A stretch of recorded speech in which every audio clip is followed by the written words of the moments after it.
Happy friendship day రాచారి. ఊరుకోండి గురుగారు, నేను మీకు ఫ్రెండ్ ఏమిటి విడ్డూరం కాకపోతే నువ్వు. ఇందులో విడ్డూరం ఉందిరా, ఫ్రెండ్షిప్ కి ఏజ్ లిమిట్ ఏం లేదే. ఇది చెప్పడానికా అంత అర్జెంట్ గా రమ్మన్నారు? కాదురా, ఎన్నాళ్ళ నుంచో నీ దగ్గర ఓ విషయం దాచాను. గొప్పతీసి మీరు బ్రాహ్మణులు గారా ఏమిటి?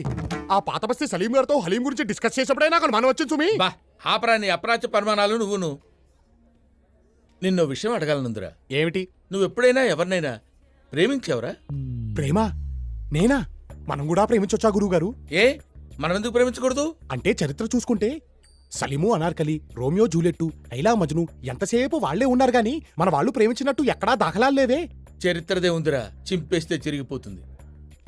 కానీ ప్రేమలా కాదురా. ప్రేమ ప్రేమ ప్రేమ అంటున్నారు, కొంపతీసి మీరేమైనా ఏమిటి సిగ్గుపడుతున్నారా? వీడు మొఖానికి సిగ్గు కూడాను. ఏమండోయ్, మీరు సిగ్గుపడ్డం మాని ఆ అమ్మాయి ఎవరో చెప్పండి. మన రాజమండ్రి గణపతి శాస్త్రి లేడు? లేడుగా. పోయిన పుష్కరాలకి మనిషిగా మునిగి శవంగా తేలాటగా. ఆ శవానికి పిండం పెడుతూనే వాళ్ళ పెద్దమ్మాయి శశికళకి బీటేశా. ఏమిటి మంత్రాలు చదువుతున్నా? నోరు మంత్రాలు చదువుతుంటే ఖాళీగా ఏం చేస్తారా? ఏసా. కానీ నా బ్యాడ్ లక్, నా ప్రేమని చెప్పేలోపే దానికి పెళ్ళైపోయింది. అదే పెళ్ళిలో వాడు రెండో కూతురు లక్ష్మీకళని చూశా. Just average. అందుకే దగ్గరుండి ఏదో సంబంధం చూసి పెళ్లి చేశాను.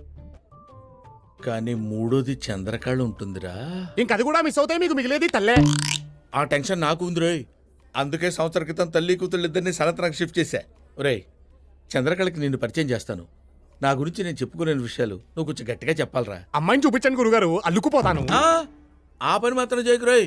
పెళ్లిలో మంత్రాలు సాయం చేసినట్టు ప్రేమలో మాట సాయం చేయరా, అంతే.